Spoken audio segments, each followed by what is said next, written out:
Before you guys freak out, no, I am not switching to full-frame Sony mirrorless. My heart belongs with Sony APS-C, but I had to send my Sony A7C back to Sony, and I still had a couple of questions and I still had a couple of curious things that I wanted to test out for myself. So I ended up picking up my very own Sony A7C. Now, when I took it out of the box, just because I was curious, I took a photo and I pulled up the shutter count on it, and to my surprise, it was at 40 actuations, which is impressive, and it got me to thinking, why did someone return this camera after only taking 39 photos with it? I still haven't been able to figure that out. So I did end up buying this camera used. It came with a box. It didn't come with any accessories, no battery, no charger. I ended up paying $1,420 US for it. And I think for that price, it's a deal, basically a brand new camera. One of the things I was most excited about was this is the silver top model. So it gives off a little retro rangefinder look. And I have to admit, it looks amazing. It's easily the best looking camera that I've used. Now, after my last review of the 28 to 60 millimeter kit lens, in which I told you guys that I pretty much hated that lens, I went on a bit of a selling spree, and I sold off that kit lens, another full frame kit lens, a third full frame lens. Basically, I sold off my entire full frame lens collection. So I went and picked up this little 50 millimeter Sony macro lens, and I've been using it over the last day.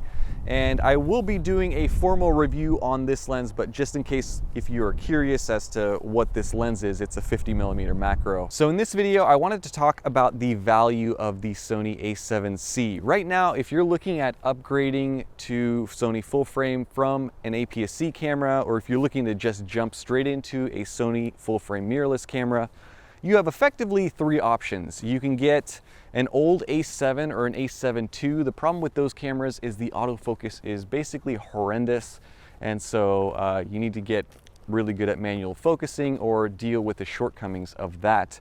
You can get the Sony A7 III, which is a best-selling camera from Sony. It's now 3 years old, but professionals love it. Everyone loves it. It's a great Sony full-frame camera, spec'd out, amazing. Or you can get the A7C, which is effectively an A7 III, just in a smaller camera body with a couple of tweaks and updates. And for simplicity, I'm gonna leave out the Sony A7R series and the Sony A7S series and the Sony A9 and the Sony A1, because those are much more expensive and more niche cameras. I've owned the original Sony A7 for about a year now, and I can tell you within that year I've probably shot only about 50 photographs with it. Now, I know many people who use that camera professionally. It's pretty impressive. They shoot just manual lenses, they do wedding photography, they go all out with the original Sony A7 and the A7 II. But for me, I found that the autofocus was not reliable, the overall camera was just slow, the video specs were awful. It's just not an inspiring camera for me to use, especially when I have something like an A6100, which is a cheaper APS-C camera that does better in almost every single category. In fact, until the Sony A7 III was released, I never recommended full-frame Sony mirrorless cameras to anyone, and I really didn't have any personal desire to own one, because the performance of the APS-C Sony lineup was far stronger than the A7 and the A7 II. Now, with the A7 III, they basically changed the game. They gave it the performance that it needed in the area of autofocus, in video specs, in color science, and a whole host of other areas. So it became a bestseller, and 3 years later, many professionals are using the Sony A7 III. So in steps the Sony A7C, and I did a video about the 10 things that I like and the 10 things that I hate about this camera, and I will stand by those words. Ultimately, I think that Sony could have made this camera better than they did, but effectively what they did is they took older 3-year-old technology and crammed it into a smaller camera body.